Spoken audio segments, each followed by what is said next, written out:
যেখানে ব্রাজিলের কিংবদন্তি রিভালদো এই বলছেন আর্জেন্টিনা সেরা, অসাধারণভাবে জিতেছে তারা, সেখানে বাংলাদেশের ব্রাজিলিয়ান ভক্তরা বলছেন সেরা নয়, ফিফার সাহায্য নিয়ে জিতেছে তারা। নেটিজেনরা আবার প্রশ্ন করছেন কে খেলা বেশি বোঝেন, রিভালদো নাকি বাংলাদেশি ব্রাজিল ভক্তরা। সামাজিক যোগাযোগ মাধ্যমে নেটিজেনদের তর্ক বিতর্ক আর রিভালদোর মন্তব্য নিয়ে থাকছে প্রতিবেদনে। একটা নাটকীয় জয়, যে জয়ে পাল্টে গেছে সমীকরণ, কান্নায় ভেঙে পড়েছেন মেসি স্কালোনি। তবে সেই জয় নিয়ে চলছে আলোচনা সমালোচনা। একদল ভাবছে ফিফার সাহায্য নিয়ে জিতেছে আর্জেন্টিনা, অন্য দল ভাবছে খেলা না বুঝেই কথা বলে ব্রাজিল সমর্থকরা। তবে এই অসাধারণ জয়ের পর রিভালদো লিখেছেন আর্জেন্টিনার পক্ষেই।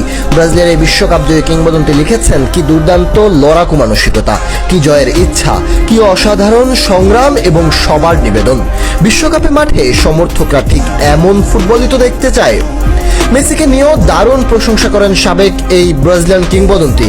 তিনি লিখেন, লিওনেল মেসিকে নিয়ে নতুন করে কিছুই বলার নেই, কি অসাধারণ একজন ফুটবলার। নিজের ষষ্ঠ বিশ্বকাপ খেলেও তিনি এখনো আর্জেন্টিনার জার্সিতে একই রকম আবেগ দেখাচ্ছেন। তিনি লড়ছেন, উদযাপন করছেন, কাঁদছেন এবং আবারও দলের জন্য নির্ণায়ক হয়ে উঠছেন। রিভালদোর পোস্টের সবচেয়ে আলোচিত অংশ ছিল শেষের মন্তব্য। তিনি বলেন, আমি ব্রাজিলিয়ান এবং সবসময় আমার দেশের পক্ষেই থাকবো, কিন্তু ভালো ফুটবলের প্রশংসা করতেই হবে। আর্জেন্টিনাকে অভিনন্দন, তারা কোয়ার্টার ফাইনালে খেলার যোগ্যতা অর্জন করেছে। তবে ব্রাজিলিয়ান কিংবদন্তি মেসি ও আর্জেন্টিনার সমর্থন করলেও ব্রাজিলের ভক্তরা মোটেও এই জয়কে স্বাভাবিকভাবে নেয়নি। তাদের মন্তব্য, রেফারি আর্জেন্টিনার পক্ষে একাধিক ভুল সিদ্ধান্ত দিয়েছেন। ফিফা কোনোভাবেই চায় না আর্জেন্টিনা বিদায় নিক।